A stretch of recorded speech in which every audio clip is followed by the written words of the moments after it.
В сабота се игра надпреварите од последното есенско коло на втората лига. Детунит Плочковица ќе го пречека Скопје, дуел во кој родовишени на свој терен ќе бараат враќање на победите и 3 бодови, па со позитивен резултат да ја затворат 2025 година. Од друга страна, пиратите од автокоманда во Радови сакаат продолжување на победничката серија и освојување на нови 3 бодови со кои ќе го напаѓаат првото место, кое директно води кон првата лига. Дуелот меѓу Детунит Плочковица и Скопје од голема важност и за двете екипи, а истиот ќе може да го следите во живо на М-нет телевизија. Радовишкиот тим е седми на табелата со 23 освоени бодови, колку што има и Осоговот Кочини кој е осми и ќе мора да дојде до нови бодови со цел да не заврши во бар зоната на полусезоната.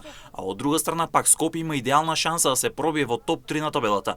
Во меѓусебните дуели од 2023 година наваму, Скопје никогаш не го победил Детунит Плочковица. 3 средби завршиле со победа за Радовишани, 2 на домашен терен, една во Скопје и тоа историска победа од 1-4 во автокоманда на Железарница, а на истиот терен во март годинава двете екипи ремизира играјќи 2-2.